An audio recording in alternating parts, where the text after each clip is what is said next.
Well, guys, super excited to be here with Tara today. And I had to giggle because just before we started, she's like, I'll talk about anything, even the time when ... And I'm like, I don't remember seeing that in the notes. So we'll definitely cover that. But before we go, I always like to start with my intention. Beautiful. I have an intention is to give the audience peace of mind during menopause, knowing that they're not going batshit crazy when it feels like their emotions are hijacking them. So that's the intention. And let me introduce beautiful Tara. After 30 years in the holistic healing field, Tara walks her talk by embodying what she teaches. She brings a lightness and a realness to heavy shit. She wrote this, which I love, by helping you feel seen and understood.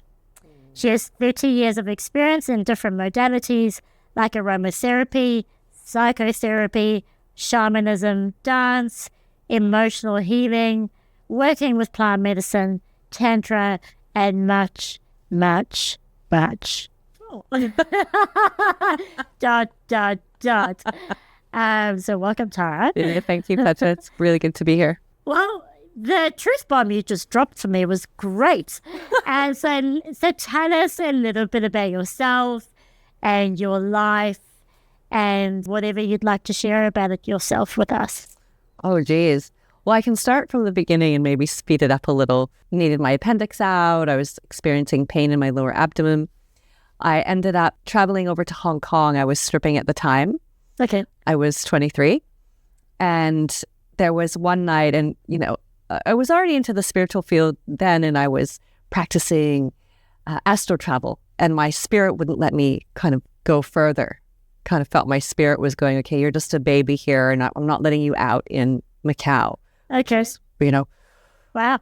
Amazing. Run by gangs. Anyways, No, I don't. Macau?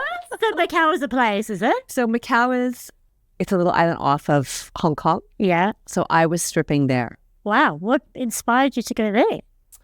Money. Oh, brilliant. Money and experience, and it was on offer back in the day. I was in my early 20s, and there was lots of overseas gigs, which paid you a lot of money. Wow. And so you would go for a month or two, and you'd work really hard and come back with a pocket full of cash, and that was so interesting. This is a world I know nothing about. This is why I'm so interested. So where were you before? Like, what was your home country? I was living in Vancouver at the time. I'm Canadian originally. And at that time, there was lots of gigs. Like, I went to Japan twice. And so the Hong Kong gig was really attractive to me. So I had gone to the doctor before I went and said, am I okay to travel? They're like, oh, yeah, here's some painkillers. And, the pain should resolve itself. And that was the pain in the abdomen. That was the abdominal pain. Yeah. And so there was one evening where I was in really a lot of pain. And I'm like, okay, something is really not right. So I had one of the other dancers that I was working with take me to the hospital. And it was excruciating, 8 hours and tests and this and that. And at that time, Macau was leased by Portugal. So there was Portuguese doctors and still in Hong Kong. And I've always been a bit of an explorer. So sounds like it. It sounds like I love that so much. Like, I listen to your story and I think, God, I've had such a sheltered life. Oh, this is so exciting. So what came out from the doctors? Like, what did they discover? Well, they discovered, after all of those tests, they said, we don't know what's wrong. You're bleeding internally. And I said, I just want to go home. They're like, if you get on that plane, you will die. Oh, no. Yeah, it was pretty scary. So I called my mom in Australia and said, hey, Mom, I'm just going in for some emergency surgery. I'll call you when I'm out. And what was interesting, I love how you put an intention at the beginning of the interview. And I did that at the beginning of my tour in Hong Kong.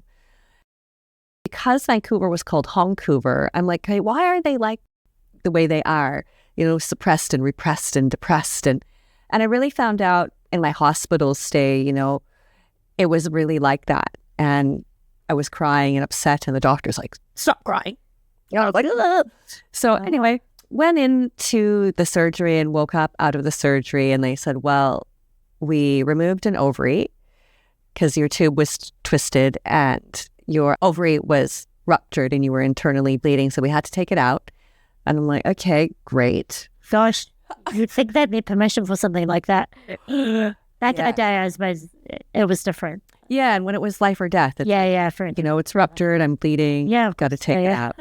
So long story short, I ended up going back to Canada, went back to the same doctor, and they said, oh, okay, well, oops.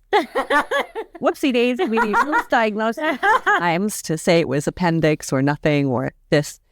And I had endometriosis. Okay, wow. And they said there's no cause or no cure.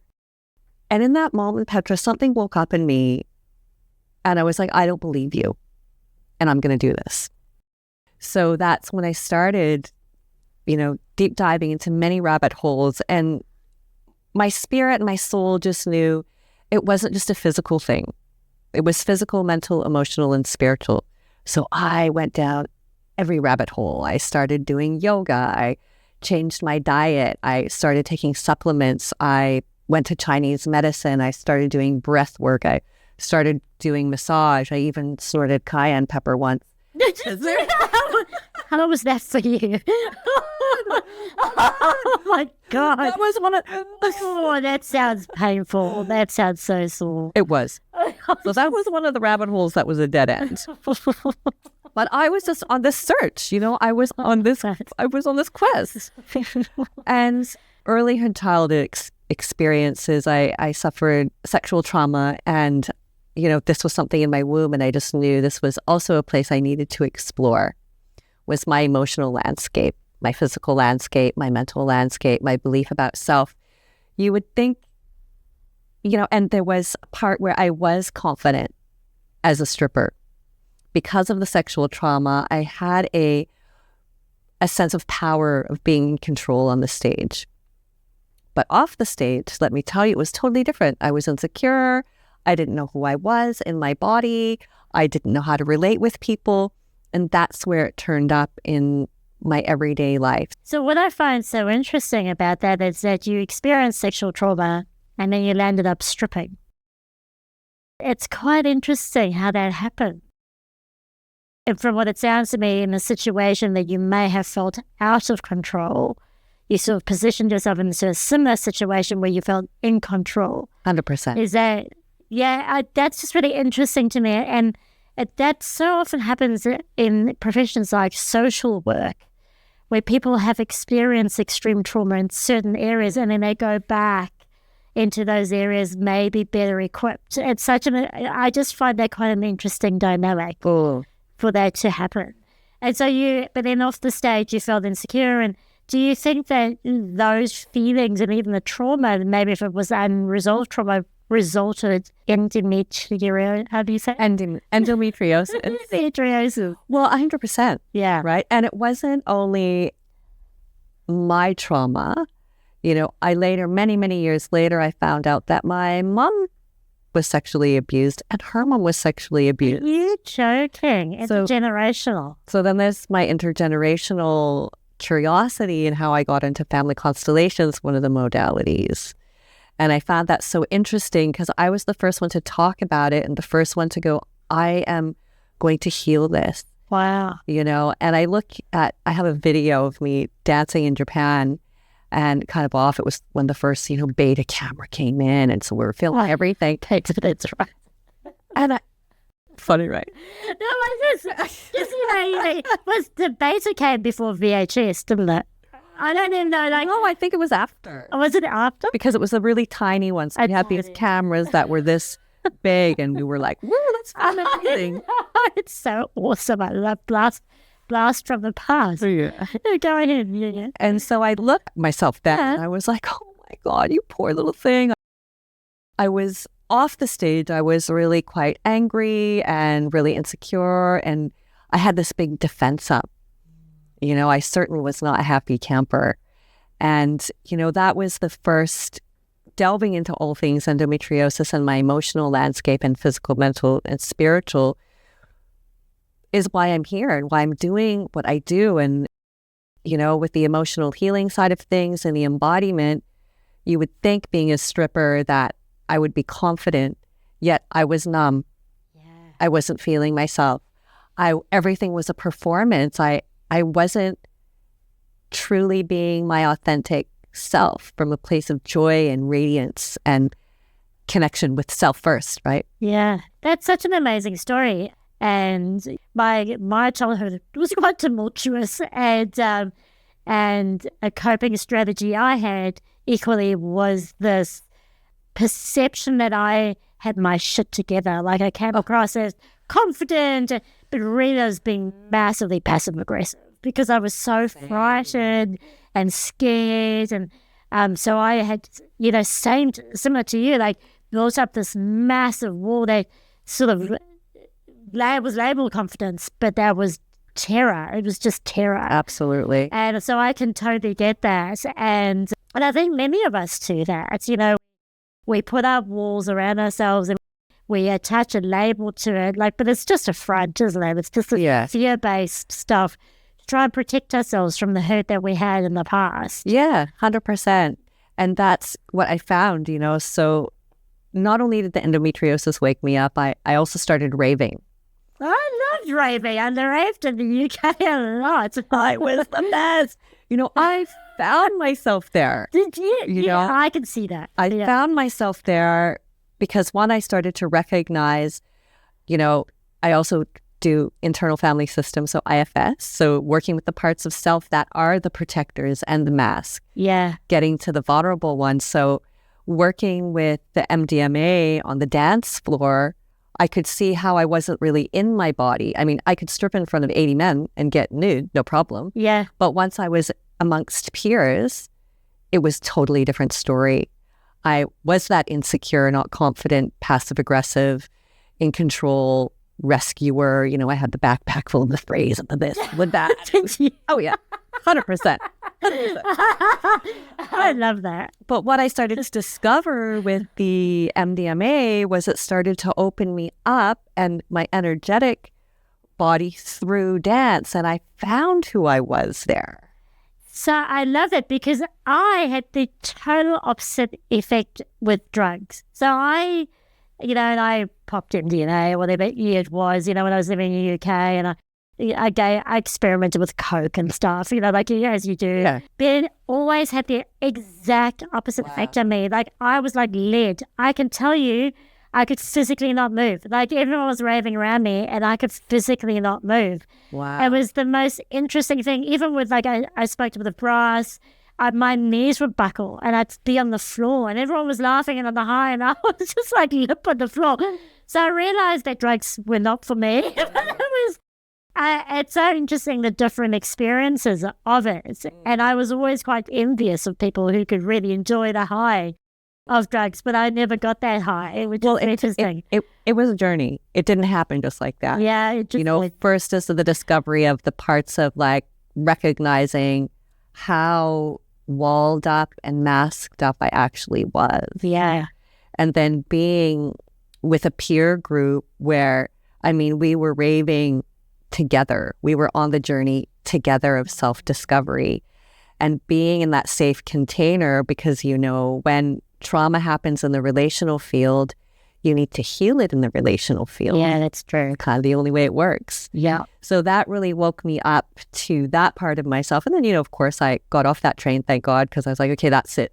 I've learned as much as I can learn here. And now I'm in my body and I'm actually feeling myself and looking at the deeper parts that needed tending to. Yeah. And then I studied Kundalini dance.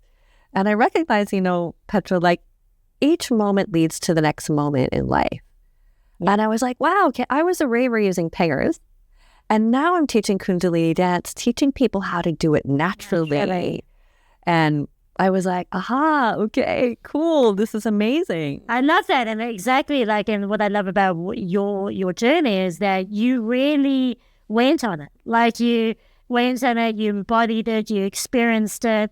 And whatever means they took, it's really irrelevant. You're like, oh, but then what's the next step I can do and the next step I can do? And you were continuously looking to release and grow. And now from all those wonderful experiences, you can now help women with that with all those beautiful tools you have in your tool belt, which is amazing.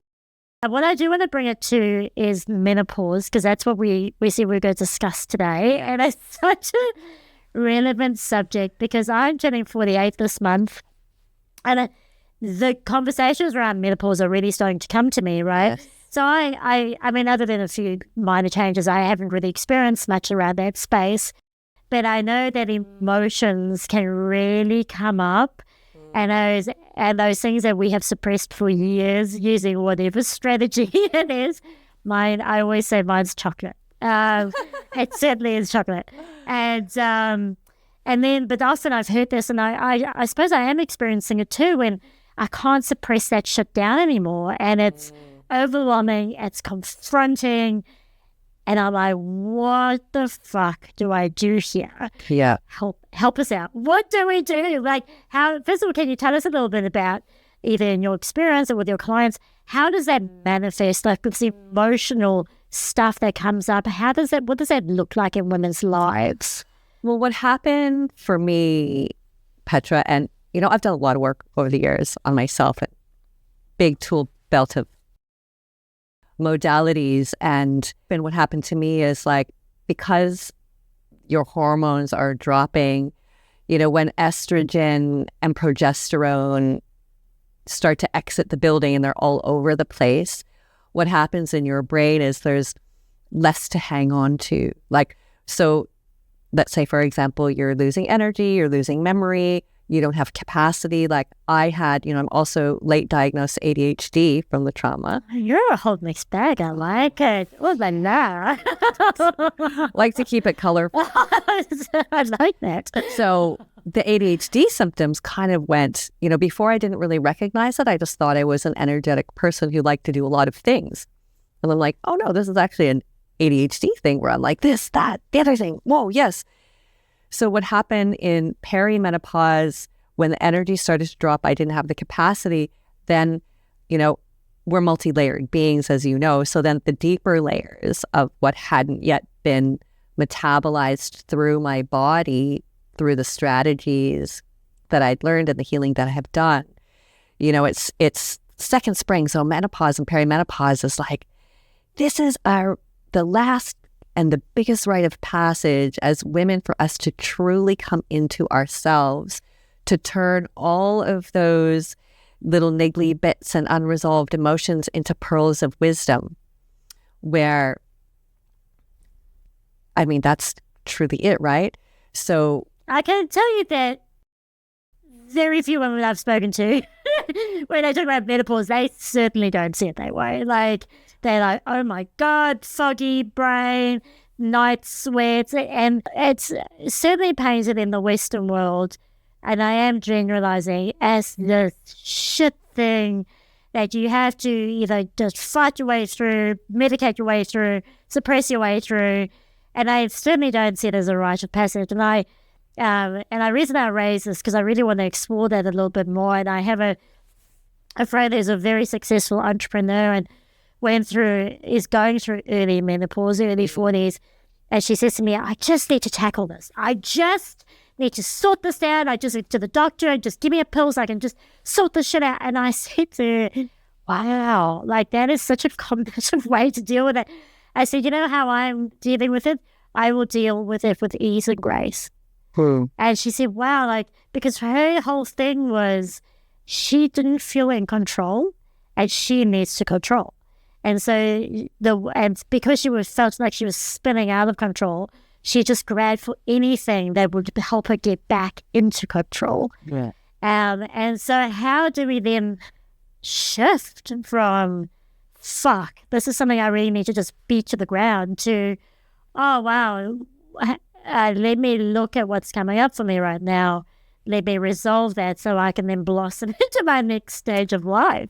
Well, it's something that hasn't been revered and kind of shunned and put into the closet and not talked about. I say bless the mess. Let's bless the mess because it's messy. And, going back to the beginning where I knew that I needed to look physical, mental, emotional, and spiritual. So physical is the first thing.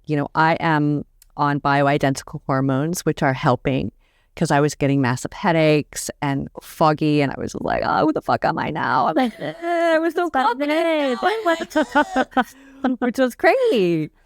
And so I can understand. And because of our own trauma and wounding, and I think Industrial Revolution and feminism really like pushed us to succeed and really step into a masculine world and achieve and push, where this kind of goes, hang on a second, woman, and brings us back to that emotional landscape of feeling and processing and metabolizing our emotions through us to be able to come to the other side and become radiant and magnetic. So what does it mean to metabolize your emotion? Metabolize means to, and I've made a lot of mistakes in my career and my own healing journey where it's like, throwing it into the fire. I just let go of that. I know, I've done so many of those. Yeah. Right on a piece of paper, scratch it up. Oh my God.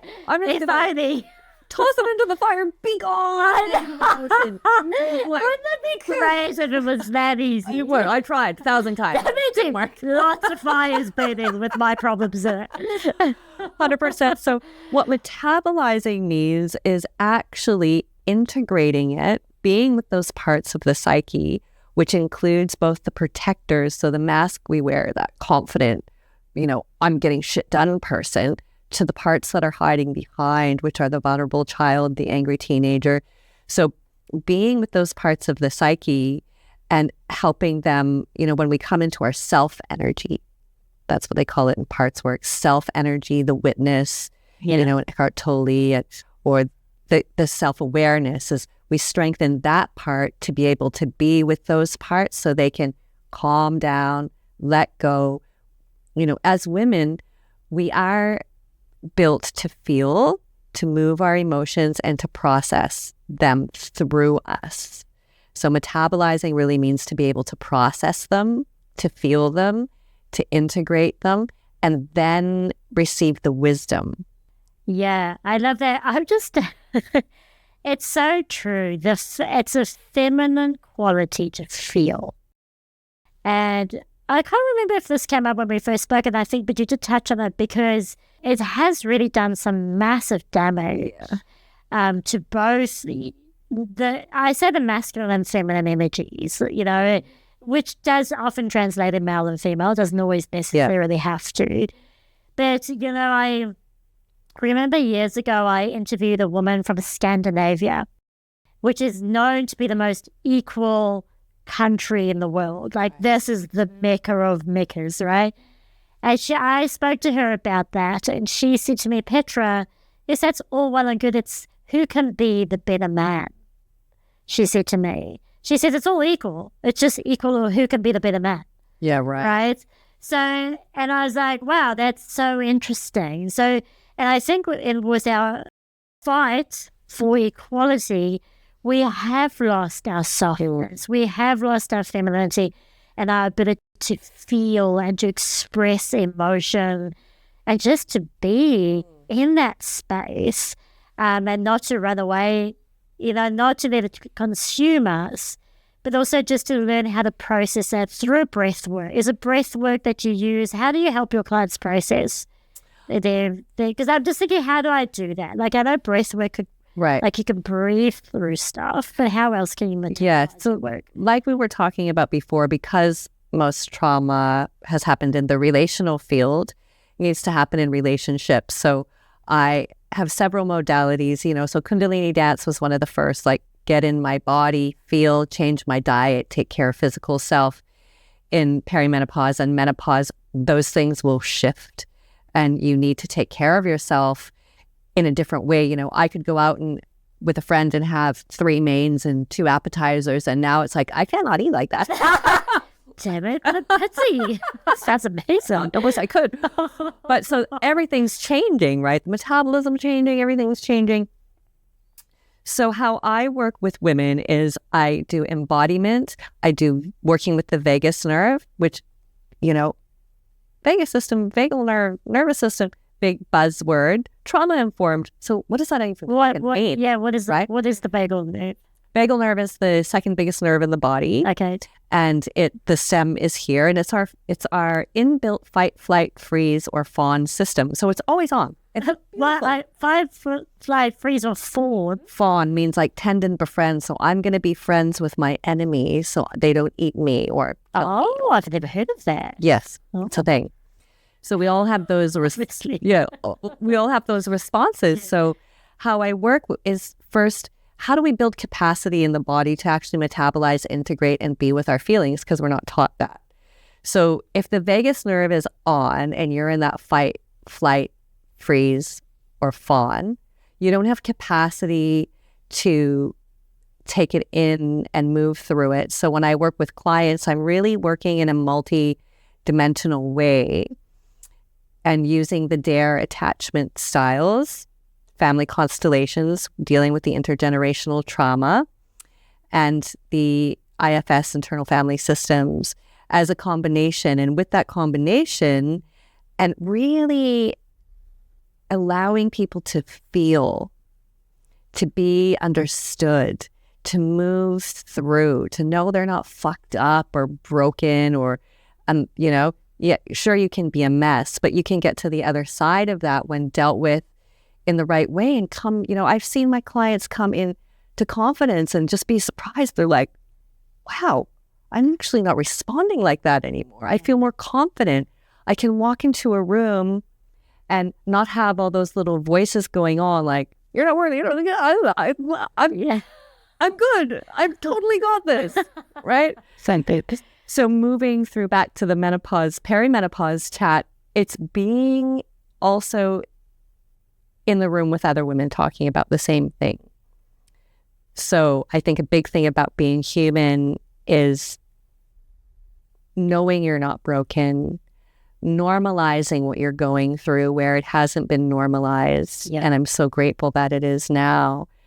And that this is something that is here for our highest and our best and our spiritual development and evolution. Yeah. On all the levels. So I really treat it in a holistic way, which I had to treat my first disease that way. Yeah, okay. Right? Where they said there's no cause and there's no cure. It's the same thing with menopause. Well, okay, what's going on? I really wanted to know. It's like, okay, why in perimenopause I didn't recognize that I was ADHD? So the drop of estrogen, and I can't remember the name of the other hormone, but it really came on. And I was like, what the fuck? Like, I've done 30 years of work. What's going on here? Yeah, yeah. And because of those dips and the hormones going all over the place, it's like you don't have strong capacity to hold the protectors or the masks anymore. Yeah. Like, who am I? It's so true. And it actually takes an enormous amount of energy to hold up the mask, to constantly pretend. And I think we become so practiced in it that we actually don't recognize we're doing it ourselves. 100%. But then we're like so exhausted and we're like, why am I so exhausted at the end of the day? And that's when the exhaustion comes, Petra. Yeah. It's like perimenopause, menopause walks in the door and it's like all of a sudden you're fucking exhausted. Yeah. And pushing through and doing it in this really controlled, masculine, get shit done way. Yeah, that's so true. And then you're just exhausted, and then women think there's something wrong with them, and then again, I had another friend who was very sporty, and then started going through menopause, and of course lost the strength. Was angry at her body, and I'm like, man, it's like fucking aging. You're going to get old. Like, I don't care how much shit you shoot, and no judgment. You can shoot yourself up with Botox in all sorts of places. It doesn't matter. Your body's still aging. Like, it's just what it is, right? Yeah. So you can be angry at the process, but it's still fucking going to happen. So you can either deal with it or don't, right? Yeah. But it is really that beautiful invitation of dealing with that. But as you said, and I love the Tara, and I love the work you do as well, I love the relational aspect you just brought through. Because when you said that when the trauma happened in the relational space, you need to go into the relational space to heal that. And I've never heard that before. And I think that's really relevant because what I also found now is because of phones, and I've got the questions on here and that's why it's there. But because of phones, detached from each other even more, right? And then we don't, and often being with someone brings up stuff. They'll say something that will trigger us, right? But that's the invitation. The invitation is to heal that. And we need each other. I even said to another friend of mine, I said, you can sit in the cave or in your room and do all the self-work you want, but until you get out into the world and fucking face what's happening, and then you know it's working. 100%. When I'm by myself and I'm umming away, I'm great. But then when Tara comes along and says something to me that fucks me off big time, they are not that great, you know. Yeah. So I think I love the relational piece, and I love that you come together and really we can heal with each other and through each other. Isn't that such a great practice? 100%. Do you find that that's a stumbling block for people these days, like coming together, share in the healing, or has that not been an issue? Or is that just something that I think of? Well, I think it can be an issue from that, you know, back to the attachment style in a system. If you're avoidant, you know, if you'd heard avoidant, anxious, disorganized, that's what shows up through your trauma from your original bonding with your parents. So if you're avoidant, you are that, I'm meditating and I feel fabulous and needs, minions with needs. I don't have any. So it's true. This is the DARE work that I do. So tell us about the DARE work. You've used that before. What does that stand for? So dynamic attachment repatterning experience. And Diane Poole-Heller, who was a somatic experiencing teacher for years, she started to recognize something's missing. Something's missing, and it's working exactly with the person's attachment system, which is the nervous system, which is a part of that working system where, you know, doing this work, you know, someone said, my therapist said, okay, I'm just going to turn around. And I'm like, yeah, I'm going to turn around, whatever. Right. So she turned around and my whole nervous system was like, memories and so forth. So you can only really get that, and you get that in relationship. You know, I see a lot of women and men as well, perimenopause, menopause, in the tantra space in their relationship and libido, which is a whole other thing that's going on. Yeah. They're like, why aren't I working? Because that hot, hard, fast kind of masculine model is not working. Something else in women starts to wake up, and that's those tantric pathways, those feeling pathways, slowing down, feeling, you know, I was reading a book, great book, Wise Power, and I'm reading it along, and they say, okay, well, you need to learn how to drift.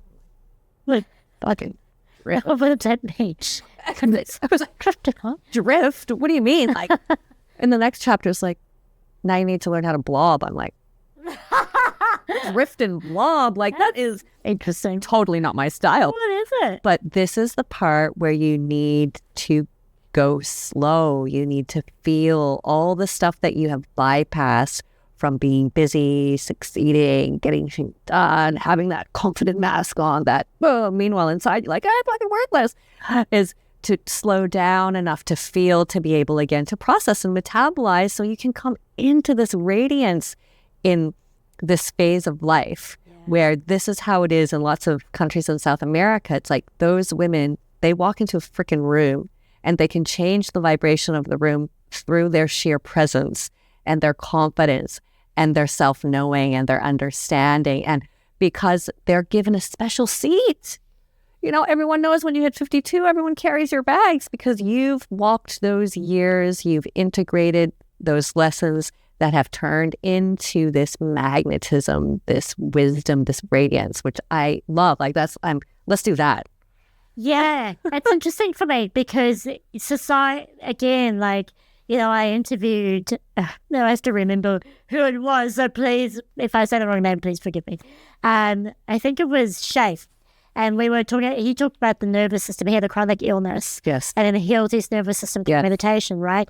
But he was saying that the world is not set up for our nervous system to feel safe. He says even just with buildings constantly being square and having to look around all the time.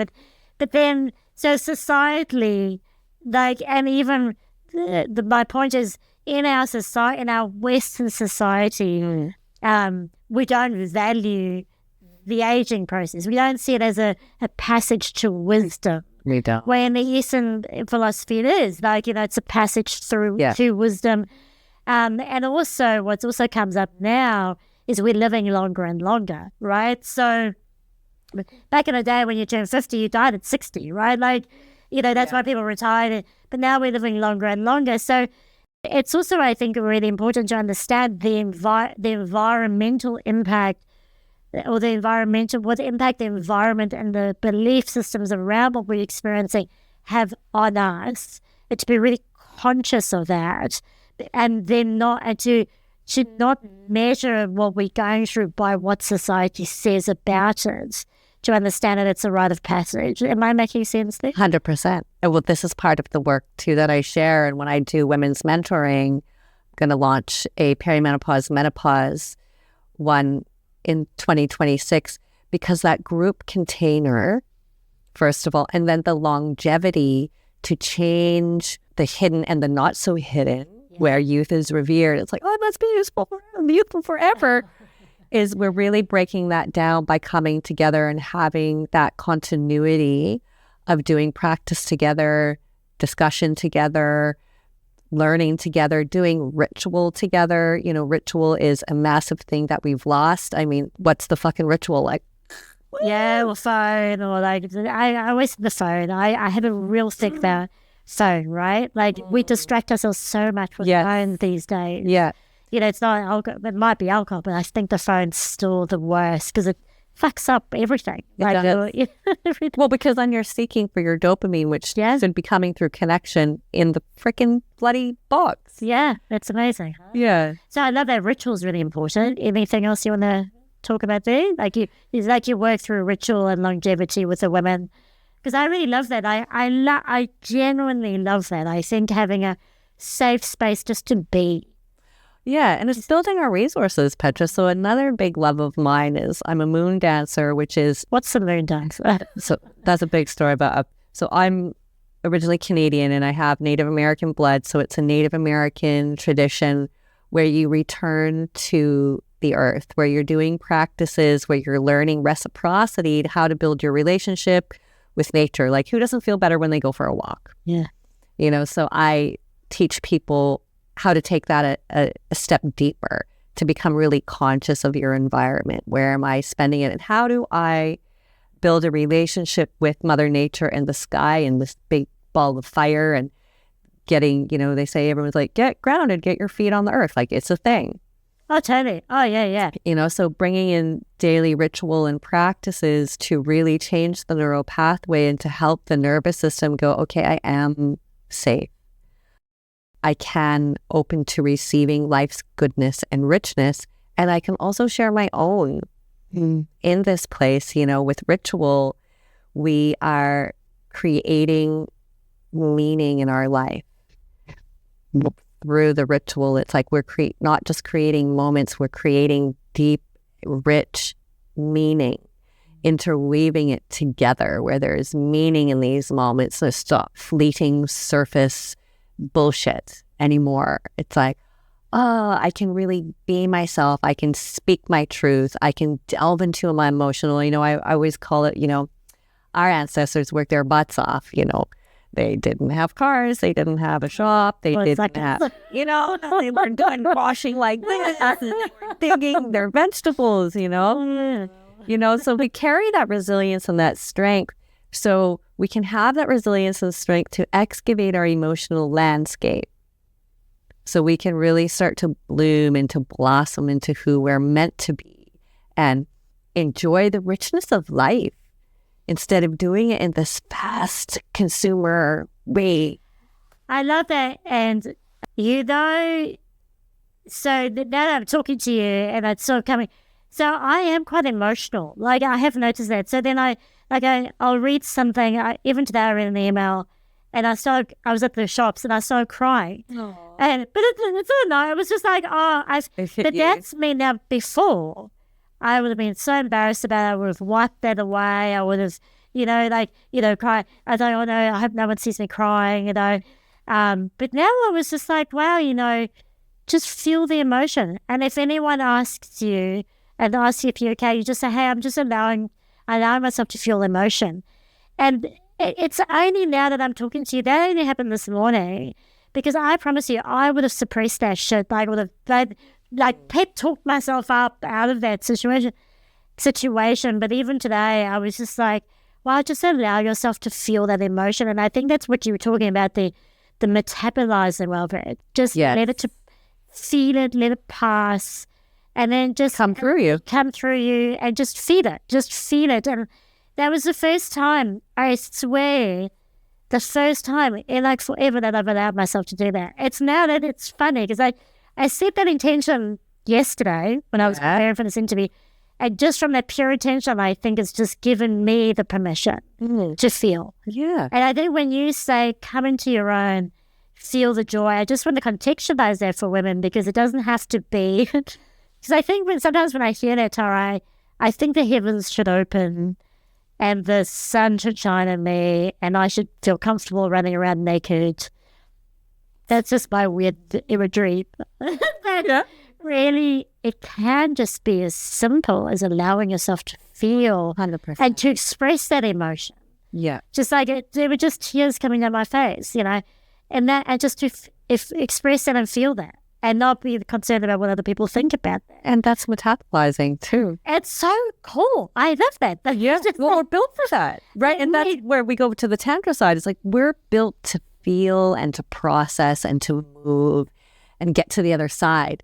But there's always two sides, right? So first we go down and we become the mess, and then we come up and we learn how to do that. And, our men are also learning how to be with that. Yeah, I want to talk to you about that actually. So let me just take a step back quickly to the libido tantra thing, because I did want to go there. And I was again reflecting on that. And so I was married for 18 years and our sex life wasn't fantastic towards the end. Like it just had become not so bland. And it was interesting. I was reflecting on that, and it was because I was in my head, and there's all sorts of stuff. Yeah. So I was thinking it's not just that your libido goes, but I think often for us, I'm generalizing. Before, when you've been in a relationship for a long time, the sexual side of things can go really bland if you don't keep just letting go and showing up. Or maybe I don't know what the answer to that is. Then you'll be the one who can tell it. I was thinking maybe the libido, which is our sexual energy, which is our creative energy, it may not necessarily only be in the bedroom, but it may be things like, I don't feel seen anymore. How often have I heard women say, no one sees me when I walk into a room anymore? Now, I don't have that problem because I think I'm a rock star and everyone looks at me, right? And I genuinely don't have that. I'm turning 48 and it's not an issue for me. I'm like, I don't even walk into a room to be seen. I just walk into a room. But it's, but I was thinking maybe the drop of libido could be that. I don't feel sexy anymore. I don't feel useful anymore. Therefore, I don't feel seen anymore. I don't know. Has that ever come up? I was just thinking maybe it's not just sexually. Maybe that drop in sexual energy translates into other parts of our lives where we feel unsexy and unseen. Just a possibility. Let's explore it, maybe. Well, 100%. And as you know, we're multidimensional, multi-layered. So I think there's many layers to the Tantra and the libido side. As a Tantra teacher, and that was another place where it's like, sexual trauma became a, Kundalini dance woke up those pathways. So they studied Tantra and all things nature and life force and energy. We're taught this one way, this hot, hard, fast, let's get it done. And, a lot of women and couples come and they're like, okay, something's changed. It's like our body, and it starts in the mid-30s around is what I've noticed in my own practice. It requires something different. It requires this slowness. It requires this presence. And it requires intimacy that's not just about getting the job done or getting fucked or whatever. It's like, I want to feel myself. And, women, our polarity is in the heart. So what's in the heart is our emotions. When we don't feel seen or heard or understood, that, our yoni ain't gonna switch on. And that's what I was experiencing in my marriage. Yeah. I was like, and so I'm feeling it, man. Yeah, because it just requires something different. And this is this presence and this intimacy and this vulnerability. And you have to keep coming back and be willing to go, what are you afraid of? What do you really want? What do you love about me? I think, gratitude in all its forms, but gratitude especially in relationship, people take for granted that, you know, this is your role, this is my role. It's like, you know what? Thank you for cooking me that dinner. That was amazing. You know, I absolutely love the creativity in the kitchen and how I just feel nourished. And, you know, thank you so much. Yeah. Like, just that is like, oh. Because you're seeing that person, you're acknowledging the person. And I saw a thing, Arthur Brooks is a Harvard professor on your happiness. And he also does happiness in relationships. And he spoke about there's 3 things, and I'd love to hear your opinion on this. So he said, you know, people often say, how do I teach my kids to be good people? And the men would ask him, and he said, just love their mom, just love their mother, just love and protect their mother, and they'll see that. And then he said another thing with intimacy. He says what often happens with couples, they don't touch anymore, they don't actually touch, and they don't look each other in the eyes anymore. Yeah. Serotonin, I think he mentioned when you look each other in the eyes and brings oxytocin. Yeah. And he says, like, do that, hold each other, look each other in the eye and talk to each other. Because that's what happens. Sometimes we don't even see when my partner's had a haircut or something, you know. Oh, you had a haircut. Yeah, I had that a week ago. Like, we don't see each other anymore. Yeah. Hey, it's so interesting. You know, when my libido walked out the door, just really close to being post-menopause, I'm like, I'm a fucking tantra teacher. Like, this isn't cool. Yeah. What am I doing wrong? And you know, with my partner and I, who was in a really long relationship, which ended due to a lot of reasons. And one thing was that intimacy. And for me, now having to navigate and really embody my teachings is this connection piece. Is this whenever he gets home or I get home or we're finished our day work, we come into an embrace, we breathe together, we hold hands, we're making sure that we're making meaningful moments, that we come into this gratitude practice. Like, in front of you, I feel a pain in my back, and kind of making everything okay with these little micro practices throughout the day to create these moments of meaning and intimacy where I think there was one time he's like, oh, okay, I'm feeling, I'm like, baby, you can't go from 0 to 100. Give me a chance. I just can't do it. Like, I need those little micro moments of intimacy to really cultivate sexual energy now. Yeah. And go slow and do the drift and do the blob, which I had no freaking idea about. What's the blob? What's it? What is it? It's to give yourself a chance to sit and be bored and do nothing. Uh-huh. Well, for an ADHD person, that sounds like hell. Freaking scary, my friend. It's like, how do I do it? All right, okay, just sit. Good, breathe. And do my vagal toning. So I build capacity in my system, my nervous system, to be able to do it.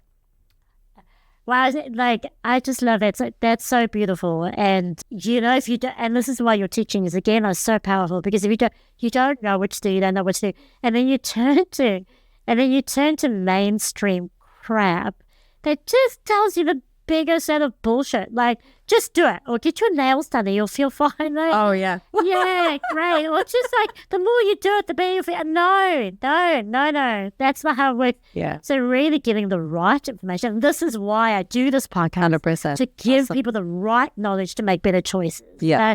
Because there's some bullshit out there, like, seriously. And also to be able to to be comfortable enough and committed to each other enough to explore it together. 100%. Because men go through their own version. Like, lots of men can't get it up, or they don't have the stamina that they used to. So they also go through their own 100%. stuff, right? Just finishing off with the men and how I remember we went to a mountain biking thing. My husband at the time was doing mountain biking, and we were sitting around the table, and menopause came up, and one of the ladies had a hysterectomy, and another lady had some other thing that just catapulted them into full-blown menopause.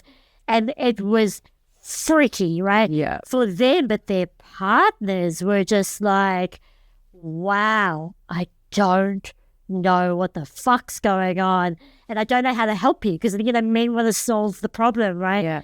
So how can we help men through this too? Like, when your partner is going ape shit crazy And she doesn't know. It's like being a teenager again, isn't it? Totally, 100%. Like and you don't know what to do. What can men do for themselves, with their partners, sort of navigate this time? I think the biggest thing is learning how to be present and listening, and not blaming because themselves for each other, like, oh, I'm not turning her on anymore, it's not me, she's not attracted to me, and therefore it's my fault or it's her fault. Getting out of that self-blame. And I think that's one thing my partner and I have had to face and had to overcome. Little micro practices. And I also have a Tantra program online. I'm like, we need to be doing our practices. Another part of that is going to be with the men. Like, he's just starting on his, men's group and working with the fire, and this back to the moon dance and sweat lodges that I hold. It's like women are allowed to process and men are holding that steady, quiet space, but then also the, hey, do you need anything? And through presence and this deepening of listening, instead of turning the back and going, okay, that's your problem, is how men can help each other to navigate, and also starting that conversation between themselves, like, oh my God, she's come back. What the fuck are you doing? Like, I don't know how to deal with this hot mess. And I don't know what's going on. And literally hot mess with the hot flushes. Yeah. To come in conversation and to normalize what has been hidden. Yeah. Yeah. And also communication is really the key there as well. 1,000 and gazillion%. Yeah, like this is, babe, I don't know what's happening for me right now. The emotions have been changing and I have been fluctuating quite a bit. And then, even though then Doug would say that I would get so angry about nothing. And I'm quite a chilled out person, but I was so sucked up. And he would say to me, God, do you need anger management classes or something? I was like, I don't know what's going on. I said, I am so angry about this. And it's so, I said, I just need to go for a walk. I can physically feel it. And I'm like, I'm sorry. I don't know what's going on. But I cannot tell you how angry I feel about this right now. And I knew intellectually, I knew that this was trivial. But emotionally, I was just like, I want to kill you right now.